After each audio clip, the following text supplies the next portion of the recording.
नमस्ते। आज हम आपके साथ में फिर से हैं दोबारा आज्ञा का पालन करते हुए यीशु मसीह के नाम से कि हम परमेश्वर के शब्द सबके पास लेकर जा सके।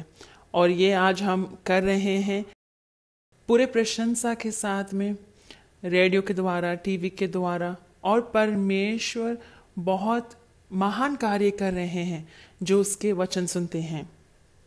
जी हाँ, और मैं जोड़ना चाहूंगा कि जैसे प्रभु यीशु ने कहा है कि पूरे जगत में जाकर सुसमाचार का प्रचार करो सब रचनाओं को, सबको। तो जो प्रभु यीशु ने बिल्कुल पूरी तरह से स्पष्ट रखा है कि जहां जाएं कि हमें करने की जरूरत है सब जगह सुसमाचार हो, सब पूरी धरती पर उनकी उनकी पूरी उनकी धरती है। तो उन्होंने कहा है कि उनके शब्दों का प्रचार सब जगह, सब धरती पर करने की जरूरत है, क्योंकि जो विश्वास करेगा इन शब्दों पर वो बचाया जाएगा, और जो नहीं करेगा वह दोषी ठहराया जाएगा। और जैसे गवाही के तौर पर इस काम की यूनिवर्सल चर्च की हमारे पास यहाँ पर हैं मिस्टर जॉन एंटोनियो एक हैं व्यक्ति जो अपने घर में एक नरक में जी रहे थे। घर से बाहर उन्हें निकाल दिया और वो रहे सड़क पर, गलियों में, एक भिखारी की तरह।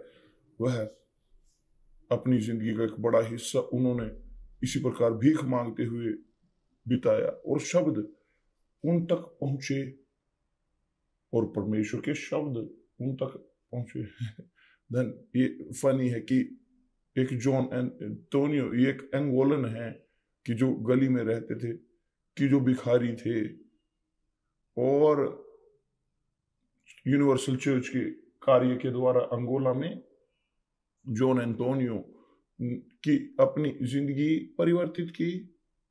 और मैं यहाँ पर इस प्रकार मैं पूरी तरह से आश्चर्यजनक परमेश्वर के शब्दों के सामने यहाँ पर रखता हूँ कि बोलते हुए यहाँ यूनिवर्सल चर्च, यहाँ ब्राजीलियन पास्टर जो चर्च के हैं, जो जिन्होंने मारा लोगों को मारा गया, मैं उनको बोलता हूँ इसी के कारण कि तस्वीरें ये दिखाती हैं जो विद्रोही अंगोलन थे, जो पापी थे, कि जिन्होंने परमेश्वर की चर्च के खिलाफ विद्रोह किया, कि चर्च को ग्रहण करना चाहते थे, वो विचार कर रहे थे, जो ठग रहे थे। तो इस प्रकार के लोग कि जो बहुत ज्यादा नहीं है, मगर इस प्रकार के लोग कि जिन्होंने चोट कैसे पहुंचाई हमारे पास्टरों को, उनके घरों को ले लिया,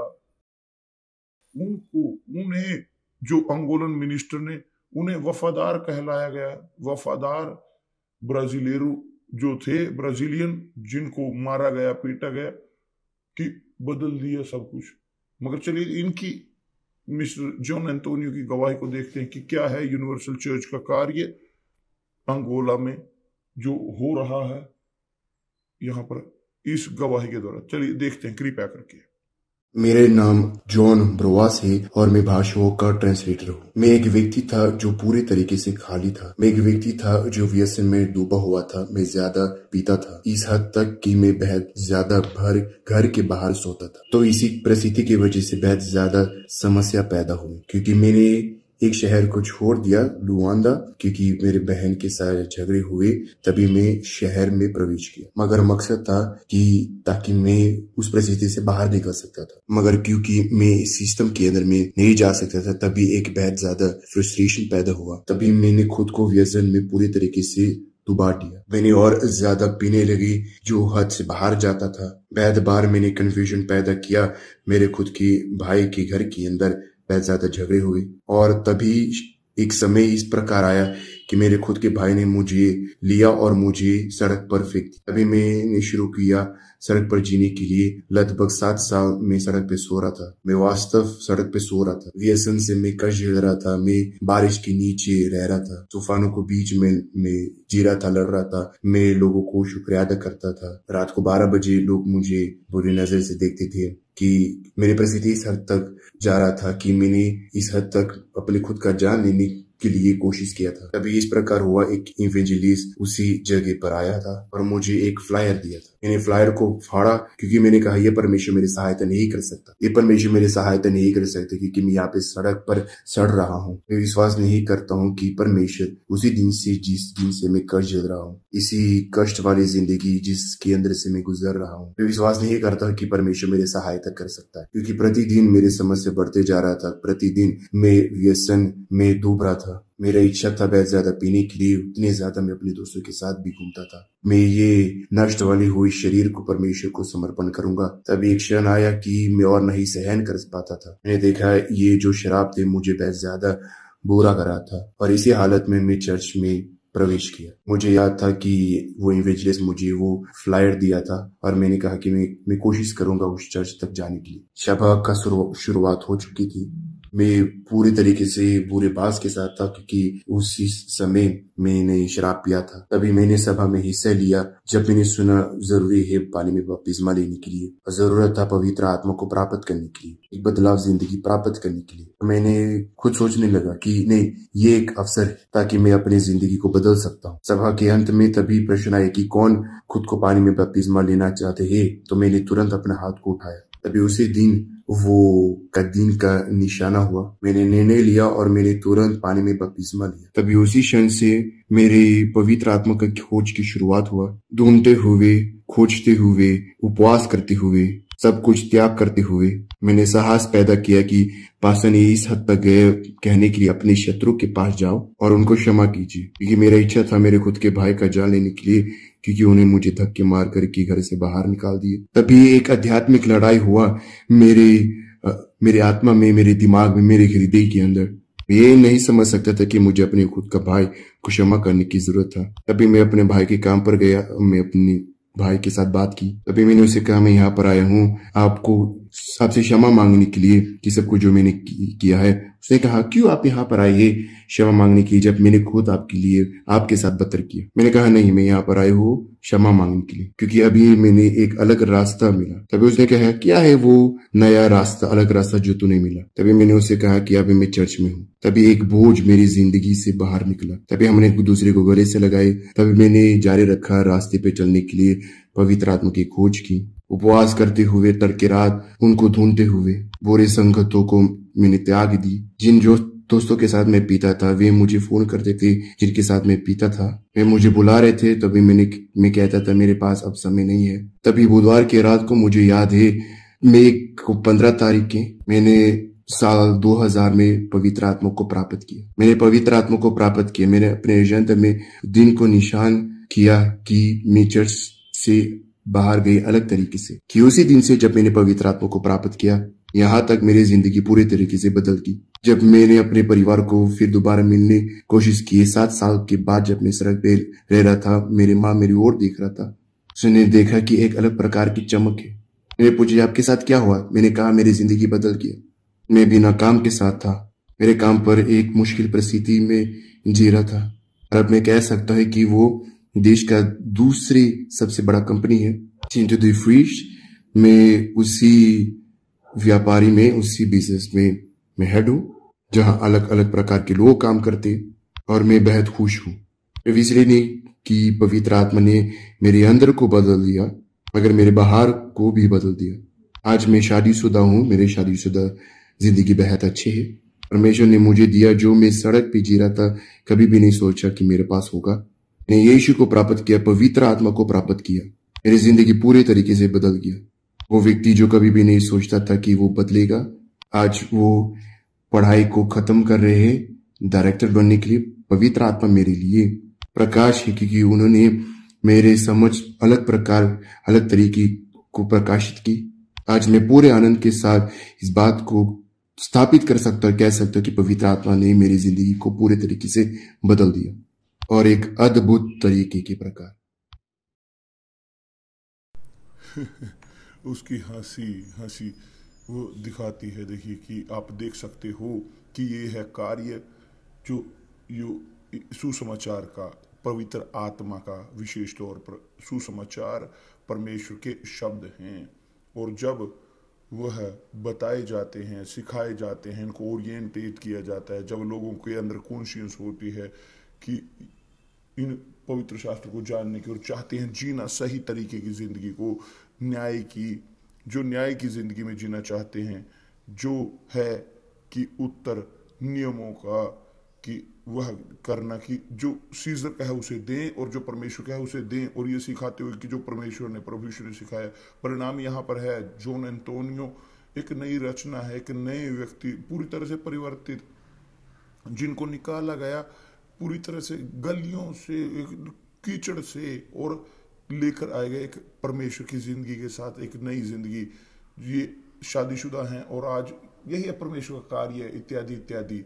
सुसमाचार ने उसकी जिंदगी को बदल दिया कि जो विश्वास नहीं करता था, किस प्रकार कि जैसे यहाँ पर फाबिला की जिंदगी थी, फाबिला भी उसी प्रकार की महिला थी कि जो चर्च में आई, उसकी जिंदगी पूरी तरह से टूटी हुई थी, नरक के द्वारा पूरी तरह से कुचली हुई, तनाव में, और सब समस्या आप जो समझ सकते हो। और देखिए वो भी आए और उन्होंने भी वही यहाँ समझ में आए कि जो शब्द अंगोला में प्रीच किए गए, जो इन्होंने ब्राजील में प्रीच किए, पूरे संसार भर में, और 128 से ज्यादा देशों में, कि जो यूनिवर्सल चर्च में जहाँ भी है, और यहाँ यूनिवर्सल अंगोला में, और न केवल वहीं कि यहाँ पर हम अमेरिका में हैं, यूरोप में हैं, या चीन में हैं, और हम सब जगह हैं, भारत में, जापान में।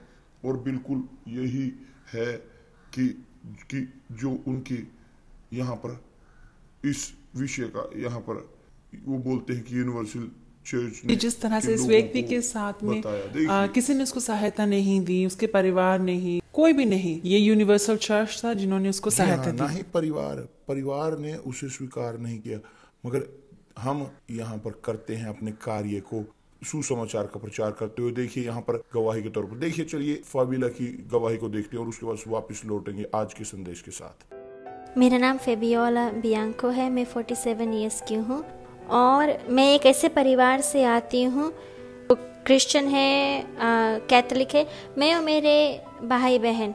पर जब मैं 15 साल की थी, मैंने माता पिता के शादीशुदा ज़िंदगी टूट गई, मेरे पिता घर छोड़कर चले गए। तो हमारे लिए एक ऐसा था कि एक बॉम्ब ने मेरी ज़िंदगी को नष्ट कर दिया। और उस वक्त मुझे ऐसा महसूस हुआ कि मेरे माता पिता ने मुझे नकार दिया। जो मेरे अंदर शुरू हुआ, मेरे पिता ने मेरी माँ को छोड़कर वो चले गए। मुझे ऐसा लगा कि मेरे पिता ने मुझे छोड़कर गया। और ये पहला समय था कि मेरे अंदर ये ख्याल है कि मैं अपने आप को जान से मार दूंगी, कि ये आत्महत्या की इच्छाएं मेरे अंदर बहुत मजबूती के साथ में आने लगा। मेरे अंदर एक बहुत बड़ी उदासी थी, एक डिप्रेशन था, मैं हमेशा रोती थी, एक एंग्विश था मेरे अंदर।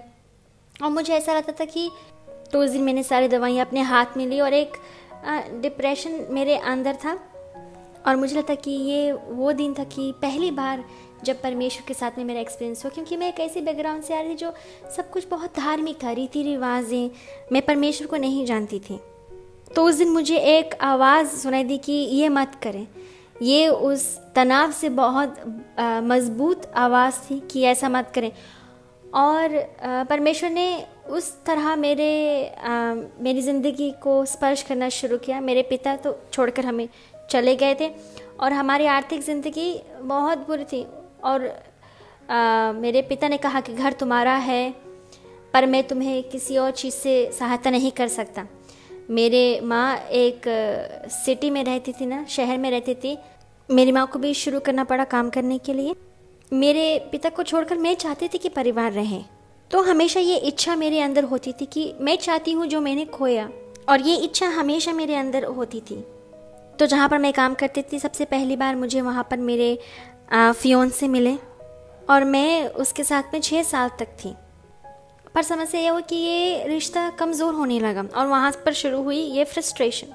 पर मैंने हार नहीं माना। मेरी माँ ने हमेशा मेरी सहायता की, मैंने पढ़ाई की। तो जब मैं पढ़ाई करने लगी, यूनिवर्सिटी में जाने लगी, कॉलेज जाने लगी, तो मेरा ज़िंदगी बेहतर होने लगा, मेरी परिस्थिति बदलने लगी। मेरे पास कार था, तो मैं इंडिपेंडेंट थी।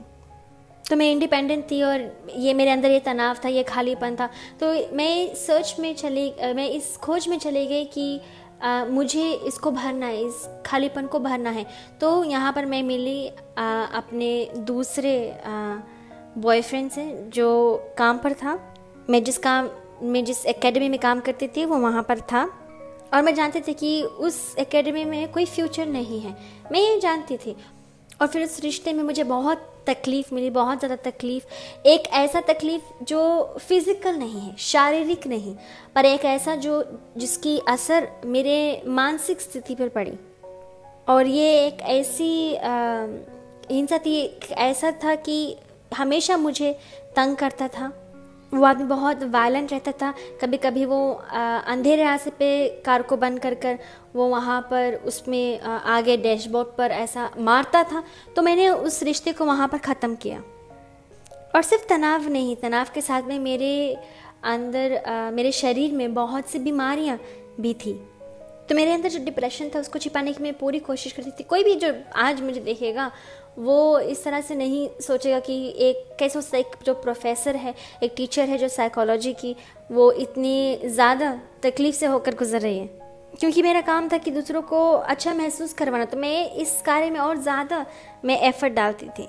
और मेरे अंदर बहुत गुस्सा होता था, बहुत गुस्सा उन सारे आदमियों से जो भी आदमी मेरे सामने आता था। तो मैंने अपने आप से कहा कि अब सब कुछ ठीक होगा, मैं पूरा काम करूँगी, मेरा ग्रेजुएशन है और मैं अपनी ज़िंदगी का ख्याल रखूँगी। मैं अब कोई और रिश्ता में नहीं जाना चाहती, मैं किसी के साथ में नहीं रहना चाहती। तो एक दिन मेरी सहेली ने मुझे बुलाया, चलो चलते हैं, पार्टी के लिए जाते हैं, नाच करने के लिए जाते हैं। मैंने कहा मैं नहीं चाहती, मुझे अपने काम पर फोकस करना है। पर मैं गई उसके साथ में और वहाँ पर मुझे मेरा बॉयफ्रेंड मिला और हम एक ऐसे रिश्ते में थे जो बहुत कमज़ोर था और मैं कोशिश कर रही थी कि मैं खुश रहूं। और हम शादी के बारे में, किसी चीज़ के बारे में चिंता नहीं कर रहे थे। और एक दिन हम ऐसे ही टीवी देख रहे थे और उसने एक ऐड देखा यूनिवर्सल चर्च का, जो सोमवार की सभा की थी। तो उसने वो देखकर अपने माता पिता से कहा था तुमको जाने की ज़रूरत है, वहाँ पर एक मीटिंग है सारे बिजनेसमैन के लिए, तुमको जाना है, वहाँ पर उनके साथ में बातचीत करना है। तो जब वो वहाँ पर गए तो उन्होंने देखा कि ये एक सभा थी ना, वो गए, हम नहीं गए, पर वो गए और वहाँ से शुरुआत हुआ उनके माता पिता को, वो पहले चर्च में गए। तो उन्होंने जाना शुरू किया, पर उन्होंने कहा कि ये अलग है, क्योंकि हम जानते थे ना कि उन्होंने हमें इनवाइट किया उनके साथ में जाने के लिए। और उसने कहा, मेरी मम्मी ने कहा तुमको ये बाइबल देने के लिए और तुम्हें इनवाइट किया संडे को हमारे साथ जाने के लिए, अगर तुम चाहो तो तुम स्वीकार कर सकते हो। और जैसे कि बहुत से लोग करते हैं, शुरुआत में मैंने भी नकारा। मैंने कहा मैं यूनिवर्सल में नहीं जाऊँगी, यूनिवर्सल चर्च में, वो बिशप मस्जिद जो चोरी करते हैं। और मैंने कहा मैं नहीं जाऊंगी। मैं नहीं जानती थी चर्च को अच्छी तरह से ना, पर ये जो हम सुनते हैं लोगों से वो हमारे अंदर होता है। और मंगलवार के दिन मैंने जब टीवी को ऑन किया तो वहाँ पर यूनिवर्सल चर्च का एक बिशप था। मैंने कभी भी यूनिवर्सल चर्च का प्रोग्राम नहीं देखा। और बिशप वहाँ पर बोल रहे थे ना कि आपके पास, जिसके पास में आर्थिक समस्याएं हैं, आपके पास जिसके पास में आपके परिवार में समस्याएं हैं, आपके सेहत में समस्याएं, वो जो 5 चीज़ें ना, उन्होंने 5 उंगली को इस्तेमाल किया बोलने के लिए। मैंने खुद से कहा मेरे पास वो सब समस्याएं हैं। तो बिशप ने इनवाइट किया और उन्होंने कहा कि अगर आपके पास इस चीज़ें हैं तो आप आ जाओगे। तो मैंने कहा कि मुझे इनविटेशन मिला संडे को जाने के लिए, पर अगर मेरे पास ये सारी चीज़ें हैं और बिशप ने कहा कि इसका समाधान है तो मुझे ज़रूरत है जाने के लिए। ये क्लियर है कि आसान नहीं था। हमें बहुत ऐसे लोग मिले जिन्होंने हमसे झूठ बोला कि लोगों ने हमें कि कुछ ऐसे लोग मिले जो गलत थे, पर परमेश्वर ने मुझे वहाँ पर दिखाया कि परमेश्वर ने मुझे भूला नहीं है। और मैंने सब कुछ अपने अंदर से बाहर रखा। मैं बहुत रोई कि मेरे अंदर डिप्रेशन था और जो भी चीज़ मेरे अंदर था जिससे मैं छिप रही थी, और मेरे अंदर जो भी चीज़ था जो मैं छिपा कर रख रही थी, बहुत सी चीज़ मेरे अंदर था जो मैंने छिपाया था, मैंने सब कुछ बाहर लेकर आया। और पहला ही दिन जब मैं वहाँ से बाहर निकली, मेरे अंदर बहुत बड़ी शांति। मैंने बोला ये अलग है, मेरे पास कभी ये नहीं, मैंने कभी ये महसूस नहीं हुआ। और मुझे पता है कि मेरे अंदर एक बुराई था, और ये बुराई था जिन्होंने मेरे पूरे परिवार को नष्ट किया था, और ये बुराई था कि जिसने मुझे बीमार किया था। ये बुराई था कि जिसने मेरे अंदर आत्महत्या की इच्छाएं लेकर आई थी। जब मुझे ये समझ में आया कि मेरे पास ये बुराई था, उसी वक्त मैंने कहा मेरे पिता, मैं क्षमा करती हूँ सब लोगों को है ना कि उनको मुश्किल होता है कि वो क्षमा करें। मैंने उसी वक्त निर्णय लिया, मैं लोगों को क्षमा करूँगी और मैं बपतिस्मा ग्रहण करूँगी। और वो दिन मैं भूल नहीं सकती। मैं वहाँ पर थी पवित्र आत्मा को खोज करते हुए। परमेश्वर ने मुझसे बात की, और बहुत क्लियरली परमेश्वर ने मुझसे कहा कि एक जो मेरे और परमेश्वर के बीच में मेरी आंखें बंद थी, मैं खोज कर रही थी कि परमेश्वर ने मुझे कहा कि मैंने तुम्हें चुना है, और ये चुनाव जो है कि सब कुछ जो तुम्हारा निर्णय है, जो प्लान्स है ना, तुम्हारी जो इच्छाएं हैं, आपकी शादी की सब कुछ बगल में रख दे। सब कुछ आपको अलग करना है। ये भूल जाए कि आपको अपनी ज़िंदगी में क्या करना है, किसके लिए कुछ भी करना है, सब कुछ भूल जाए।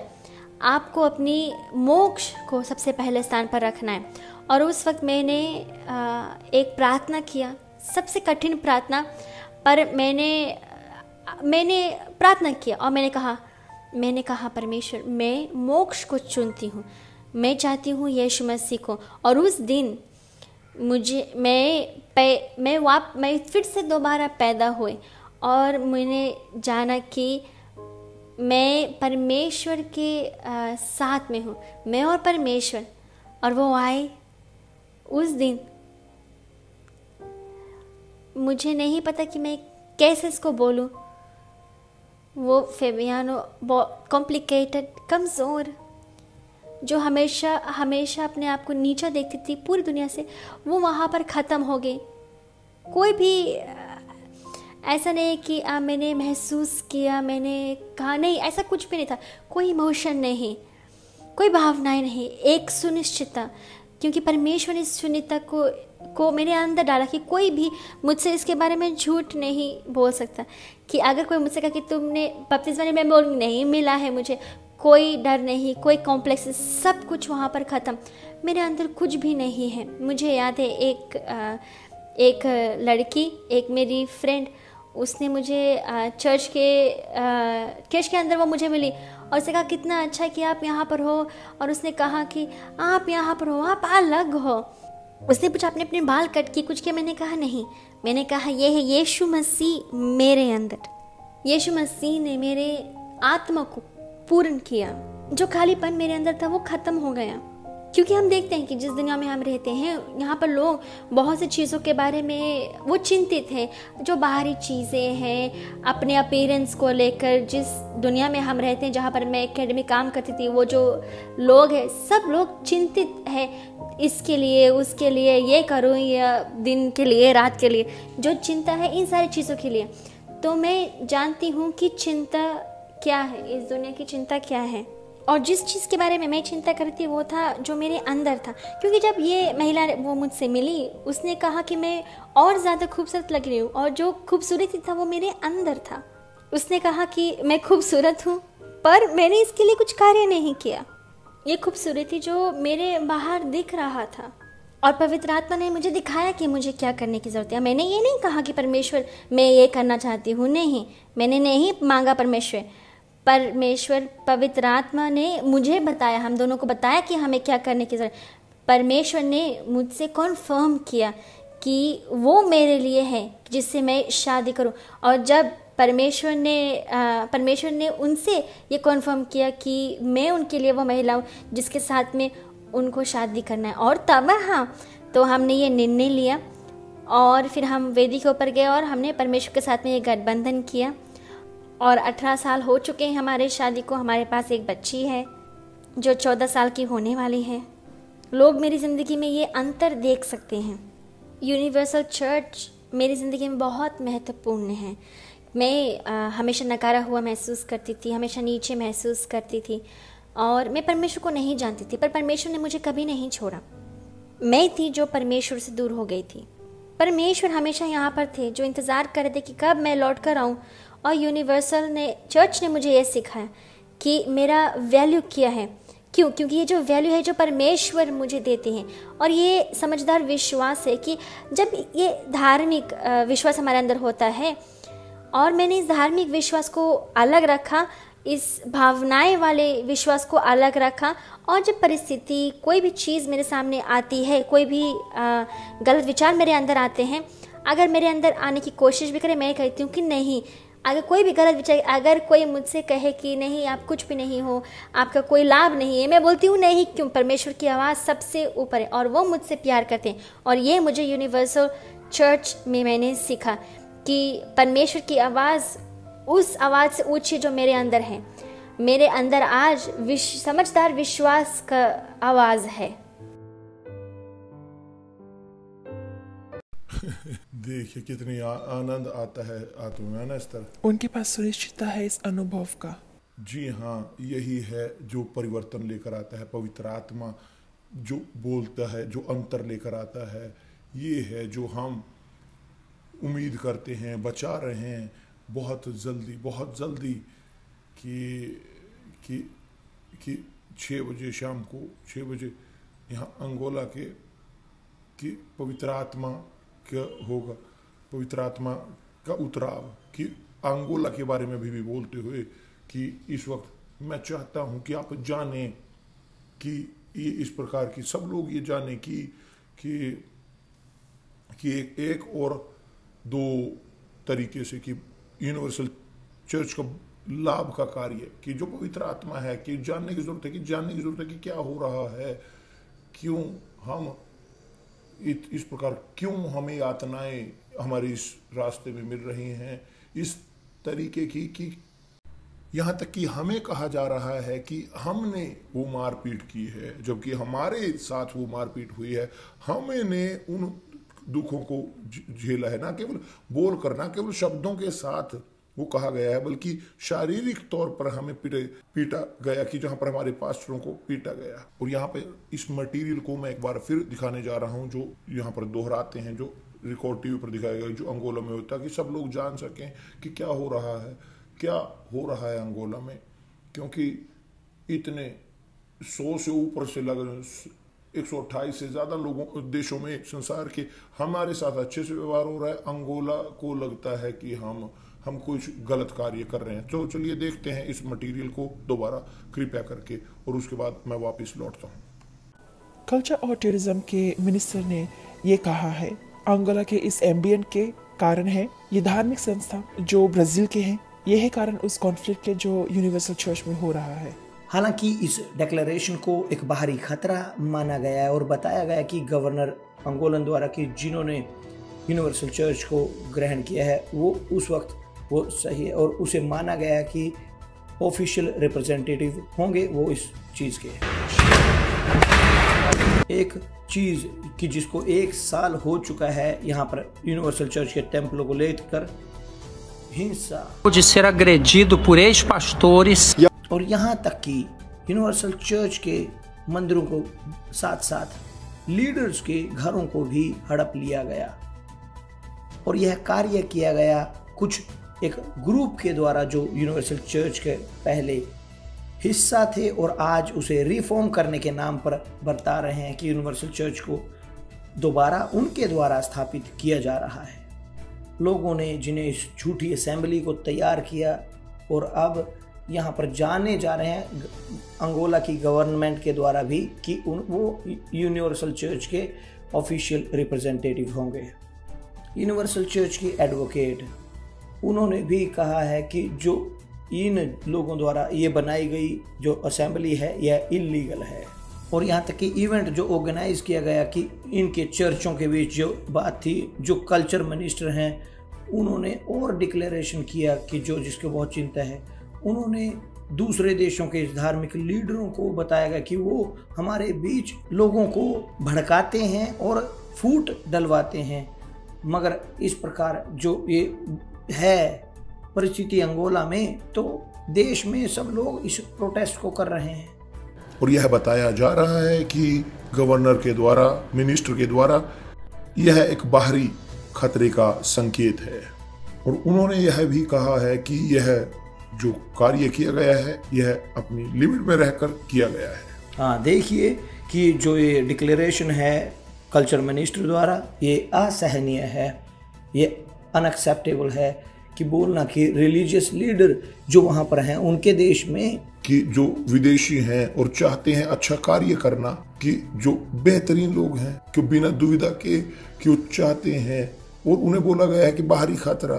तो मिनिस्टर की डिक्लेरेशन ये है कि बहुत ज्यादा मजबूत है, मगर बाहरी खतरे का ये दिखाना कि किस लिए है कि उन्हें रेडियो सोशल नेटवर्क्स पर बताया गया है कि वो बोलते हैं कि जैसे पुर्तगाली और उसी प्रकार भी ब्राजीलियन को भी यहाँ से निकाला जाएगा। मगर यहाँ पर और बताया गया बाहरी खतरे में कि हम यहाँ पर नहीं चाहते बाहरी लोगों को, ब्राजीलियंस को। बाहरी खतरा वह है कि एक बहुत ही खतरनाक चीज, बहुत गलत चीज, कि एक विदेशी परिस्थिति के खिलाफ, विदेशी नीति के खिलाफ, कि कैसे कि लोग जो जैसे ये यूनिवर्सल चर्च वहां पर मौजूद है 1992 से लेकर चर्च, यूनिवर्सल चर्च हमेशा बहुत सारी जरूरतों को पूरा करते आए और सामाजिक परिस्थितियों को, आवश्यकताओं पूरा करते आ रही है।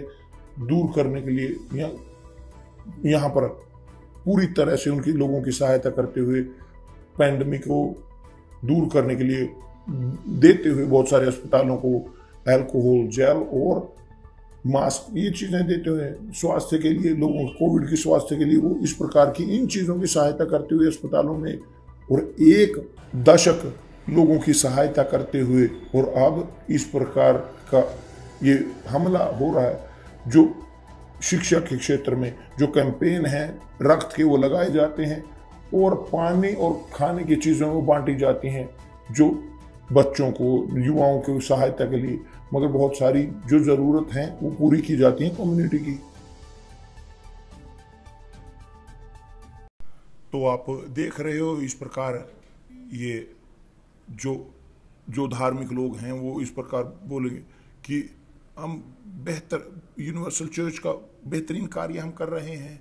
कौन इस कार्य को चला रहा है? क्योंकि वास्तव में ये हमारे पास हम अपने पूरी ताकत को लेकर आते हैं आशीष देने के लिए, सहायता करने के लिए अंगोला में, कि जैसे शुरुआत से लड़ाई के समय से हम करते आ रहे हैं, जब से यूनिवर्सल अंगोला में है, लड़ाई के समय से है, और यहाँ 30 साल से ज़्यादा हो चुके हैं। उस समय में पहले जो मिशनरी वहाँ पर गए थे, परमेश्वर का सेवक वहाँ पर गए और इस प्रकार बोलते हुए बुलेट के नीचे, उन गोलियों के अंदर चलते हुए, जो विद्रोह जब वहाँ पर हुआ था, तो तब से उन समय से, लड़ाई के समय से यूनिवर्सल चर्च वहाँ पर है। और अब वो चाहते हैं कि हम ब्राजीलियन उनके लिए बुरा कर रहे हैं, इस देश के लिए, इन लोगों के लिए।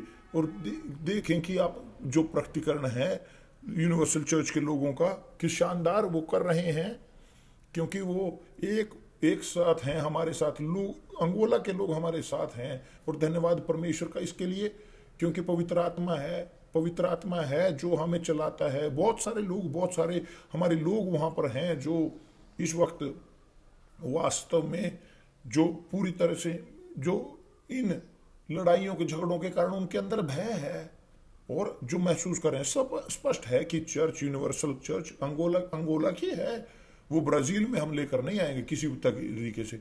और ये अंगोलन है जो उसका ध्यान रखेंगे। तो लोग, उनको समझने की जरूरत है, जो लोग जो ऑफिशियल हैं, जो न्याय के, कि क्या है यूनिवर्सल चर्च अंगोला में, ये अंगोलन की है। ये यूनिवर्सल चर्च वहाँ पर इस प्रकार बोलते हुए कि ब्राजील की है, अंगोला में वो प्रभु यीशु की है। हम सुसमाचार का प्रचार करते हैं, तो सब देशों में, संसार में हम लेकर जा रहे हैं इन्हीं शब्दों को जो प्रभु यीशु ने कहा है, सारे जगत में जाकर सारी सृष्टि के लोगों को सुसमाचार का प्रचार करो। देखिए उन्होंने कहा है अपने शिष्यों को कि पूरी स्पष्टता के साथ, पूरे एक आदेश के साथ, तुम सारे जगत में जाकर, सारे जगत में, ना केवल ब्राजील में, ना अमेरिका में या अमेरिका के दूसरे या यूरोप में, नहीं, पूरे जगत में, कि पूरे जगत में जाकर सुसमाचार का प्रचार करो सारी सृष्टि के लोगों को, कि जो विश्वास करे और बपतिस्मा ले उसी का उद्धार होगा। और जो ब्राजील के लोग हैं वहाँ पर, वो इसलिए वहाँ पर नहीं है कि उनके ऊपर वो अत्याचार करे, पर इस वचन को उन तक लेकर जा सके, उन लोगों तक जिंदगी लेकर जाने के लिए जो चिंतित है, जो परेशान है तकलीफ में, और इन लोगों के लिए है यूनिवर्सल चर्च। जी हाँ, जो धार्मिक विषयों का मिनिस्टर है, उन्होंने डिक्लेरेशन किया, ये बहुत बड़ी बात है, चिंता का विषय है कि जिस प्रकार उसने कहा है, क्योंकि ब्राजील में हैं जो अंगोलन हैं, जो काम करते हैं, जो अपने व्यापार को करते हैं ब्राजील के साथ, तो कल्पना कीजिए कि अगर अब हम ब्राजीलियन उन अंगोलन को निकाल दें ब्राजील से, कि क्या करेगा? कुछ भी नहीं। तो ये क्या है? ये खतरा है कि वास्तव में कि हम अब देखेंगे कि क्या करने की जरूरत है, क्या हम करें इस परिस्थिति में, कि ये कंटिन्यू नहीं रह सकती। मगर आज शाम को 6 बजे इस प्रकार बोलते हुए हम होंगे यहाँ पर आप सबके साथ, प्रार्थना करते हुए कि पवित्र आत्मा आए सब लोगों, और यहाँ तक कि उन जो अथॉरिटीज हैं, अधिकारी हैं अंगोलन, उनकी आंखें खुलें, ये परमेश्वर के शब्दों की ओर आए, प्रभु यीशु के शब्दों की ओर, कि ये मुझ तक नहीं आ रही, मैं नहीं हूं जो बोल रहा हूं, मैं केवल दोहरा रहा हूं कि जो प्रभु यीशु ने कहा है। तो मुझे विश्वास है कि जो विश्वास करेगा वो उद्धार पाएगा, जो विश्वास करेगा उद्धार पाएगा, और जो नहीं करेगा वह दोषी ठहराया जाएगा। तो हम यहाँ पर चाहते हैं आमंत्रित करना कल के लिए सभी यूनिवर्सल चर्च में लोगों को, सभी यूनिवर्सल चर्च में, ताकि आप निश्चित तौर पर आशीष को प्राप्त कर सकें। प्रभु भोज केवल एक ब्रेड के टुकड़े को खाना और थोड़ा सा दाखरस पीना नहीं है, नहीं। प्रभु भोज का मतलब इस प्रकार है, प्रभु यीशु ने कहा है कि जो मेरे शरीर को नहीं ग्रहण करता और नहीं मेरे रक्त से ग्रहण करता, उनका मेरे साथ कोई लेना देना नहीं। क्या है नहीं लेना देना? कि उसके हिस्सा ना बनना, कि जो शरीर को नहीं पीते, मेरे शरीर को ग्रहण नहीं करते, मेरे रक्त को नहीं पीते। क्या है मतलब? इसका मतलब है कि खाना रोटी को, प्रभु भोज की, और उसको पीना है। उसका मतलब इस प्रकार है कि जो लोग प्रभु भोज में हिस्सा लेते हैं वो इस प्रकार बोल रहे होते हैं, मेरे प्रभु, मैं जानता हूं, मैं सहमत होता हूं कि प्रभु आपने मेरे लिए अपनी जिंदगी को दिया, प्रभु आपने मेरे लिए अपनी जिंदगी को दी क्रूस पर, प्रभु आपने दी अपना शरीर, अपने रक्त मेरे लिए क्रूस के ऊपर। मैं भी सहमत होता हूं देना अपने शरीर को और अपने रक्त को आपके लिए, मेरे इस टुकड़े के द्वारा, रोटी के और दाख रस के द्वारा जो मैं खाता और पी रहा हूं। जब हम प्रभु भोज में हिस्सा लेते हैं तो ये एक सेरेमनी नहीं है आसानी से कि जैसे पीते हैं और खाते हैं, कि बिना सोचे आध्यात्मिक तौर पर, बल्कि इसके विपरीत इसका मतलब है एक वादा प्रभु यीशु के साथ, कि जिसके अनुसार, कि जिस प्रकार आपने अपनी जिंदगी को दिया, मैं भी अपनी जिंदगी को देता हूं, क्योंकि आपने अपनी जिंदगी को देता हूं, क्योंकि अपने पूरे वादे के साथ मैं अपनी जिम्मेवारी को ग्रहण करता हूं। मैं ग्रहण करता हूं अपने विश्वास को आप में, कि अगर मुझे आपके लिए सफर करना पड़ेगा, दुख झेलना पड़ेगा, मैं दुख झेलूंगा। अगर मुझे मरना पड़ा, मैं मरूंगा। अगर मुझे कुछ भी करना पड़ेगा, मैं करूंगा। कोई किसी से भी परिस्थिति से भी मुझे गुजरना पड़े, कोई उसमें दिक्कत नहीं है कि ये परिस्थिति विश्वास की आपके साथ इस रोटी को खाते हुए और इस थोड़े से दाखरस को पीते हुए, तो ये है एक वादा, ये है एक शादी एक व्यक्ति के जो वफादार है और प्रभु यीशु के बीच में, ये है शादी। इसलिए प्रभु यीशु ने कहा है कि जो नहीं ग्रहण करते खाते मेरे शरीर से, मेरे रक्त को, उनके साथ मेरे शरीर में कोई हिस्सा नहीं है, मगर जो पीते हैं और ग्रहण करते हैं मेरे शरीर को और मेरे रक्त को, वे उनके पास होगी अनंत जीवन। तो यही होने जा रहा है और यही है जो मैं आपको इस वीडियो के द्वारा दिखाने जा रहा हूं। कृपया करके दिखाएं कि क्या है जो इसका अर्थ है वास्तव में। और उनमें से बहुतों को नहीं पाते जिन्होंने हमारे साथ शुरू किया था।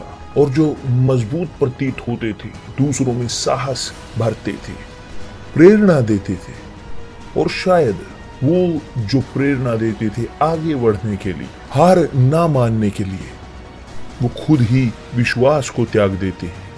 और ये है एक और संकेत जो समय के अंत का एक संकेत हमें दिखाई पड़ता है। विश्वास में दूरियां, किसी रीति से किसी के धोखे में ना आना, क्योंकि वह दिन ना आएगा जब तक धर्म का त्याग ना हो ले और वह पाप का पुरुष अर्थात विनाश का पुत्र प्रकट ना हो। यहां पर धर्म का त्याग है कि विश्वास को त्याग देना, जिसकी एक बार उन्होंने शुरुआत की थी, जिसमें जुड़ा होता है विद्रोहीपन, धोखा और अविश्वास। और क्या यह वही नहीं है कि जो हम हमेशा देखते आ रहे हैं और कहीं ज्यादा? शुरुआती चर्च के दिनों से ही ऐसा होता आ रहा है, मगर बाइबल की भविष्यवाणी के अनुसार विश्वास में ठंडापन और ज्यादा बढ़ेगा। देख रहे हैं बहुत सारों को विश्वास को त्यागते हुए, और हर एक कोने में हम किसी ना किसी को पाते हैं कि जो एक दिन विश्वास में बहुत मजबूत थे, मगर आज वो बहुत दूर जा चुके हैं और पहचाने भी नहीं जाते। मैं एक पास्टर हूं और मुझे गर्व है और संतुष्ट हो। आप कभी चर्च से बाहर गए हो? हाँ, मैं चर्च से 2 बार बाहर गई हूँ, 2 बार। अपनी शाश्वत जीवन कहाँ बिताओगे? नर्क में। मगर इससे बढ़कर और चीज जो है कि जिन्होंने एक दिन आनंद लिया था अपने मोक्ष का और उनके पास सम्मान था सर्वोच्च परमेश्वर की सेवा करने का, यहां तक कि सालों 10 सालों की सेवा को वो पीछे छोड़ चुके हैं, और इससे बढ़कर कि परमेश्वर के साथ सहभागिता को भी वो दूर फेंक रहे हैं और उसी विश्वास को वो गंदा करने की कोशिश करते हैं जिसको एक दिन उन्होंने दिखाया था। जिन्होंने एक दिन मोक्ष के बारे में बताया था, मगर आज घृणा और धोखे को बताते हैं। आत्मा स्पष्टता से कहती है कि आने वाले समय में कितने लोग भरमाने वाली आत्माओं और दुष्ट आत्माओं की शिक्षाओं पर मन लगाकर विश्वास से बहक जाएंगे। यह उन झूठे मनुष्यों के कपट के कारण होगा जिनका विवेक मानो जलते हुए लोहे से दागा गया है। और ये उन लोगों के साथ हो रहा है कि जो एक दिन अंधकार में थे, मगर विश्वास के कार्य के कारण उन्हें उस अंधकार से बाहर निकाला गया, मगर अपनी व्यर्थता के कारण और मन के कपट के कारण उन्होंने अपना मुख्य लक्ष्य खो दिया और भ्रष्ट हो गए इस संसार की भेंट के साथ। कि अगर शैतान के लिए सब आत्माएं इतनी कीमती हैं, तो कल्पना कीजिए कि एक आत्मा जो परमेश्वर के पास है, कितनी कीमती होगी वो आत्मा और उसको गिराना। और वास्तव में ये एक जीती हुई ट्रॉफी के तौर पर नरक में उसे प्राप्त होगी।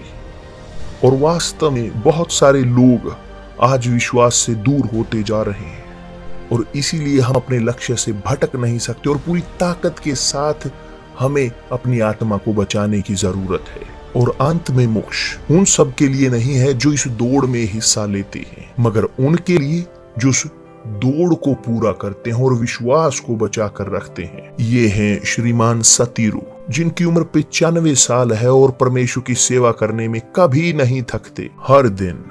और वास्तव में इन्होंने बहुत सारे देखे होंगे इस चाल में, मगर किसी ने भी इनकी आंखों को प्रभु यीशु से दूर नहीं किया। मैं कमजोर महसूस नहीं करता हूँ, मैं भी थकान महसूस नहीं करता हूँ। हम आगे बढ़ना जारी रखते हैं इसी लड़ाई में, इस विश्वास में, आत्माओं को बचाने के लिए। जब तक मैं जिंदा हूं, मैं आत्माओं को बचाना चाहता हूं मेरे परमेश्वर के लिए। धन्यवाद परमेश्वर का कि देखिए, जब मैं देखता हूं कि इस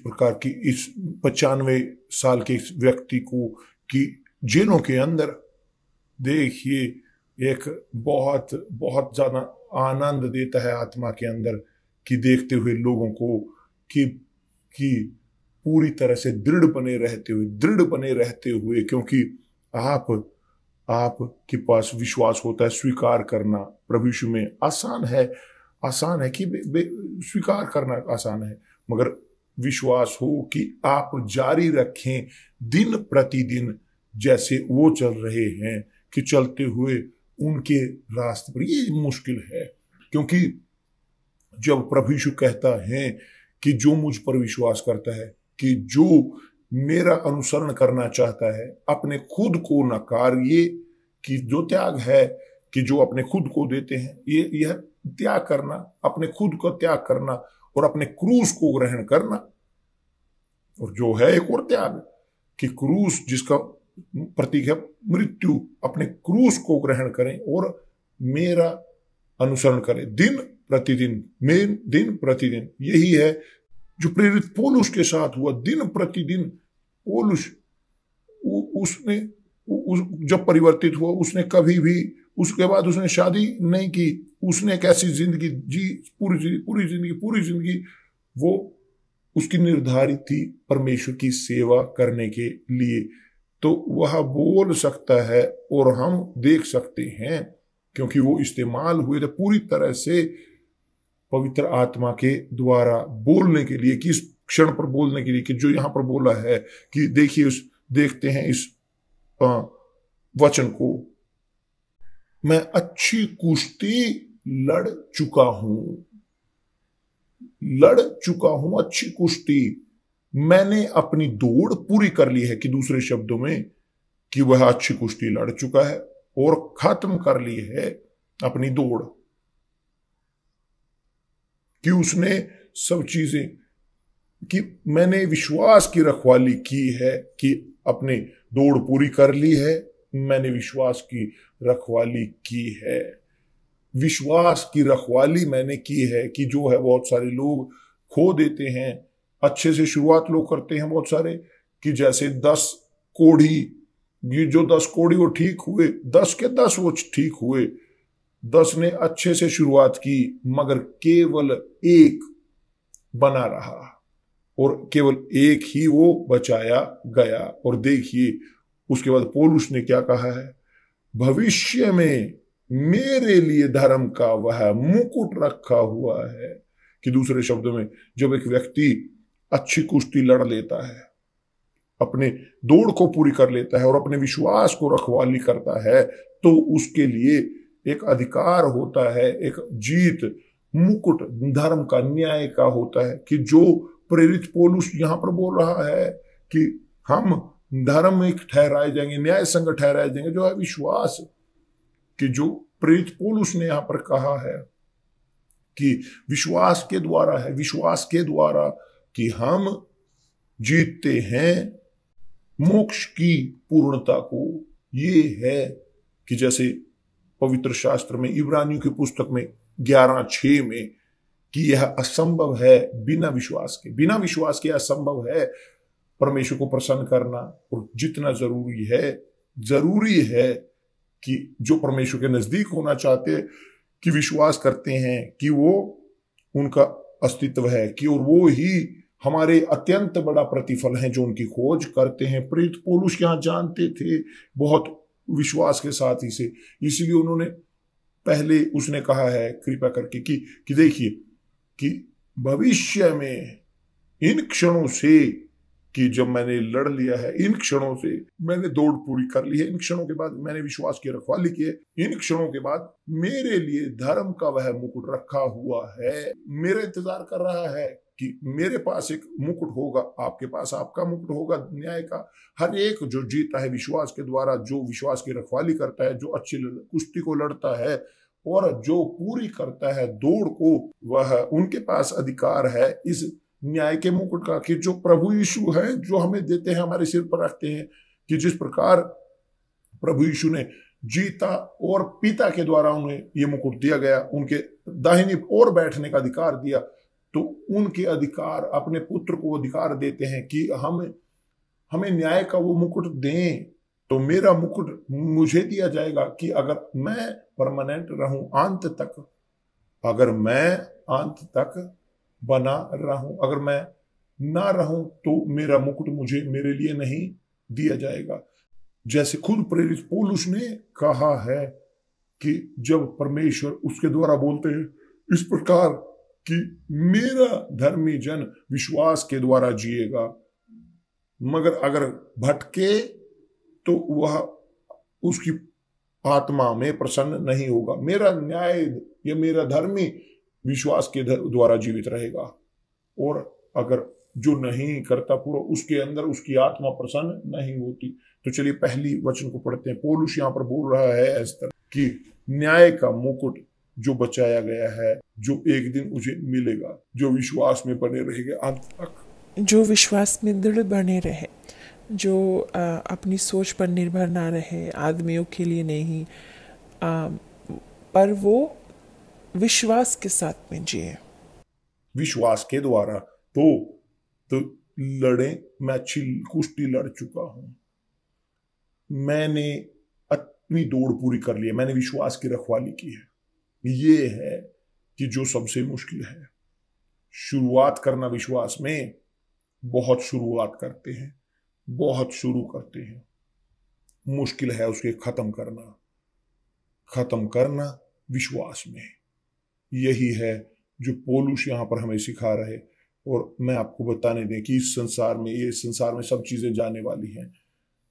देश, राष्ट्र, लोग सब यहां से चले जाने हैं, सब ऐसी चीजें खत्म होने जा रही हैं, सब कुछ यहां पर जाएंगी। धरती, हर धरती, पूरा यूनिवर्स जो परमेश्वर का है, वह सब चीज के मालिक है, उसके वही प्रभु है मालिक के।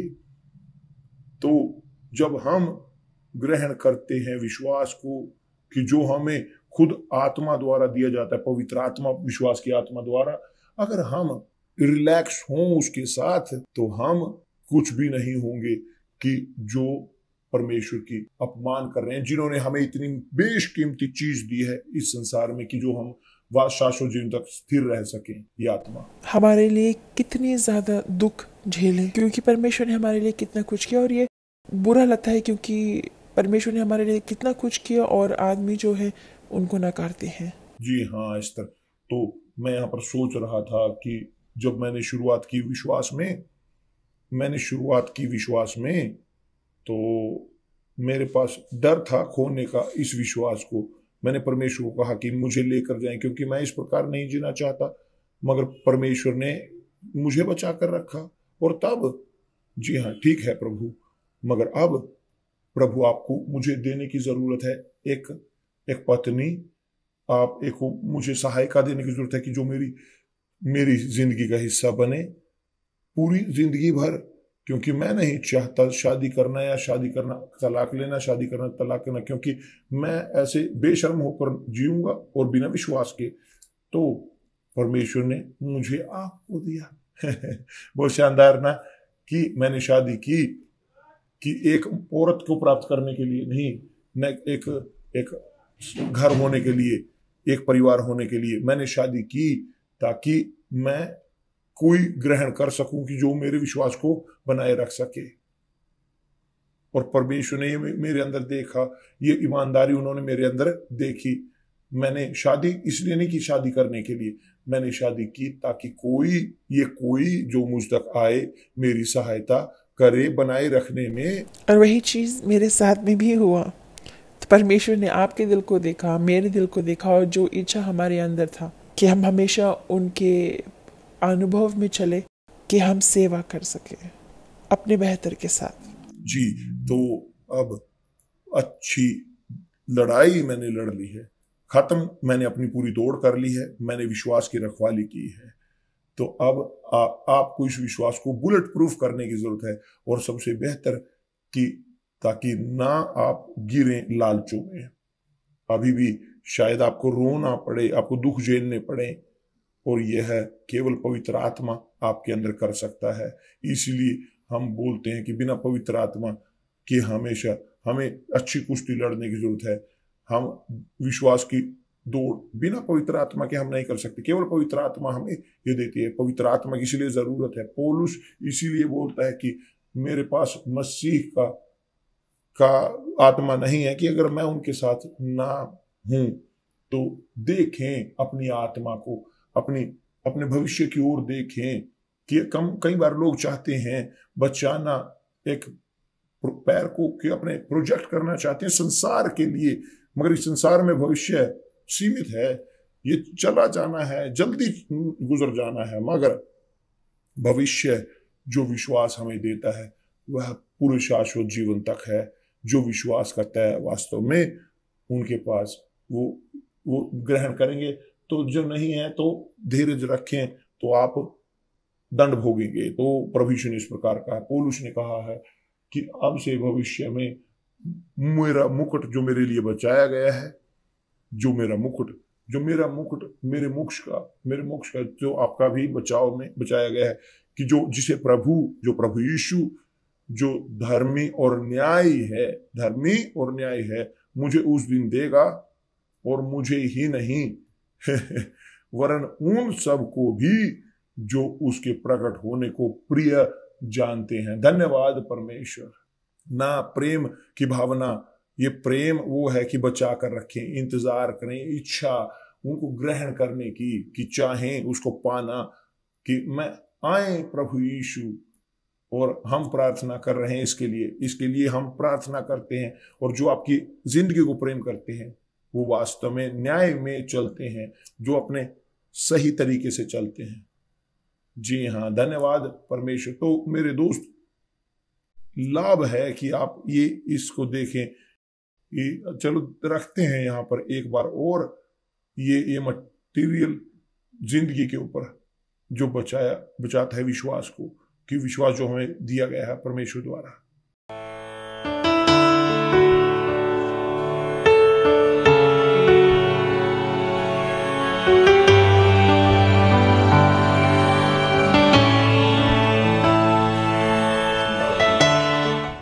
और उनमें से बहुतों को नहीं पाते जिन्होंने हमारे साथ शुरू किया था, और जो मजबूत प्रतीत होते थे, दूसरों में साहस भरते थे, प्रेरणा देते थे, और शायद वो जो प्रेरणा देते थे आगे बढ़ने के लिए, हार ना मानने के लिए, वो खुद ही विश्वास को त्याग देते हैं। और ये है एक और संकेत जो समय के अंत का एक संकेत हमें दिखाई पड़ता है। विश्वास में दूरियां, किसी रीति से किसी के धोखे में ना आना, क्योंकि वह दिन ना आएगा जब तक धर्म का त्याग ना हो ले, और वह पाप का पुरुष अर्थात विनाश का पुत्र प्रकट ना हो। यहां पर धर्म का त्याग है कि विश्वास को त्याग देना, जिसकी एक बार उन्होंने शुरुआत की थी, जिसमें जुड़ा होता है विद्रोहीपन, धोखा और अविश्वास। और क्या यह वही नहीं है कि जो हम हमेशा देखते आ रहे हैं, और कहीं ज्यादा? शुरुआती चर्च के दिनों से ही ऐसा होता आ रहा है, मगर बाइबल की भविष्यवाणी के अनुसार विश्वास में ठंडापन और ज्यादा बढ़ेगा। देख रहे हैं बहुत सारों को विश्वास को त्यागते हुए, और हर एक कोने में हम किसी ना किसी को पाते हैं कि जो एक दिन विश्वास में बहुत मजबूत थे, मगर आज वो बहुत दूर जा चुके हैं और पहचाने भी नहीं जाते। मैं एक पास्टर हूं और मुझे गर्व है और संतोष हो। आप कभी चर्च से बाहर गए हो? हाँ, मैं चर्च से 2 बार बाहर गई हूँ, 2 बार। अपनी शाश्वत जीवन कहाँ बिताओगे? नर्क में।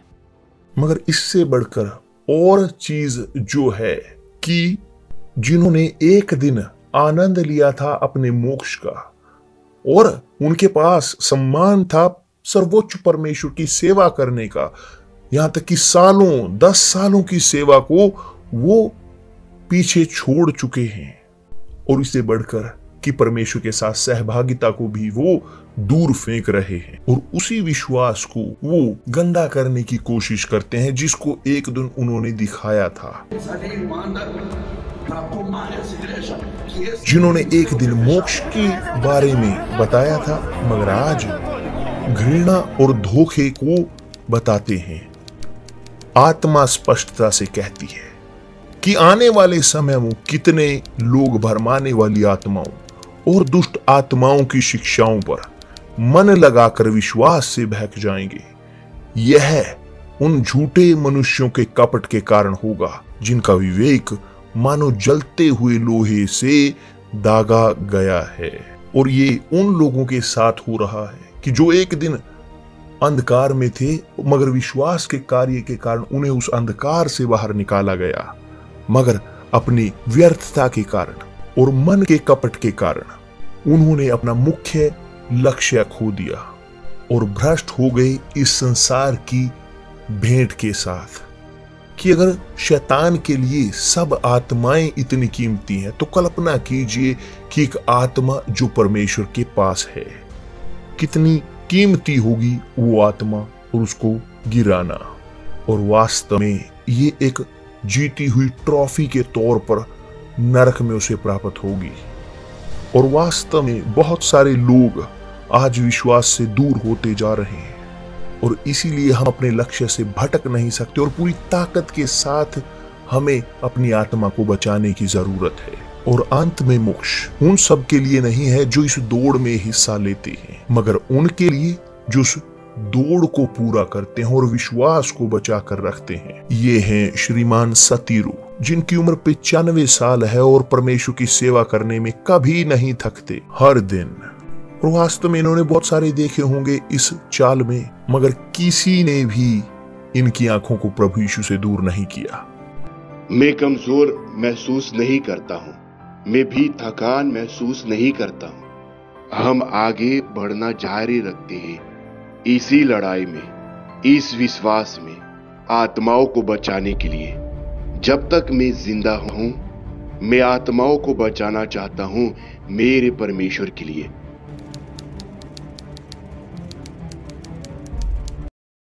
धन्यवाद परमेश्वर। तो अब यहीं पर रुकते हैं और हम वापस लौटेंगे अगले शनिवार को एक और जैसे प्रोग्राम हम करते हैं। ठीक है, परमेश्वर आप सबका भला करे प्रभु यीशु मसीह के नाम से। परमेश्वर आप सबको आशीष दे। आमीन।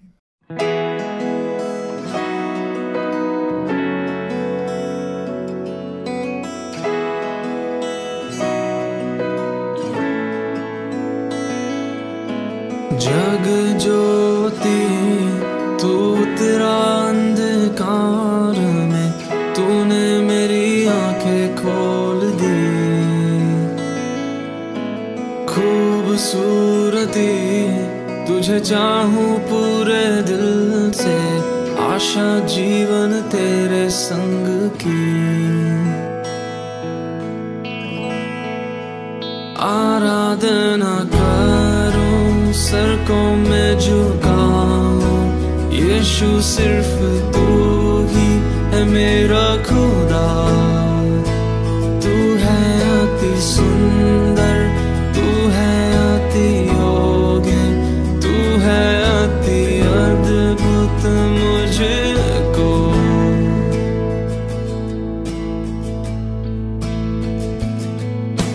राजा अनंत तू सबसे है ऊंचा, महिमा में विराजमान। नम्र होकर आया, जिस संसार को बनाया, उसमें प्रेम के खातिर हुआ गरीब।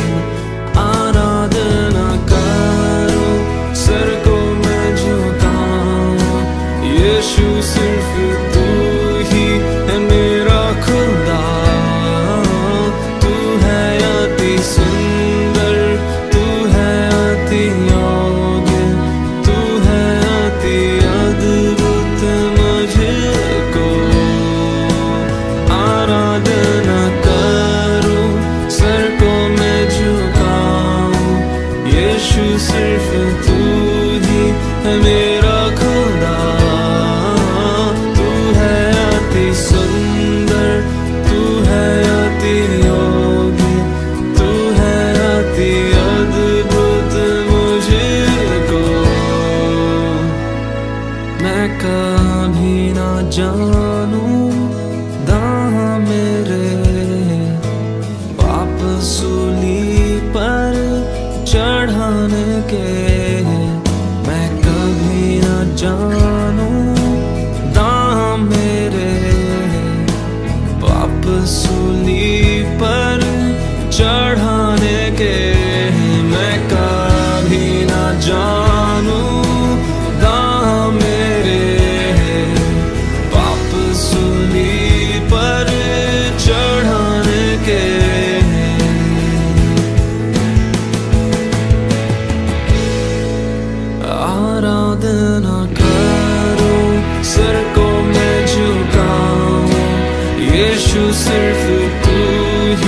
है मेरा खुदा।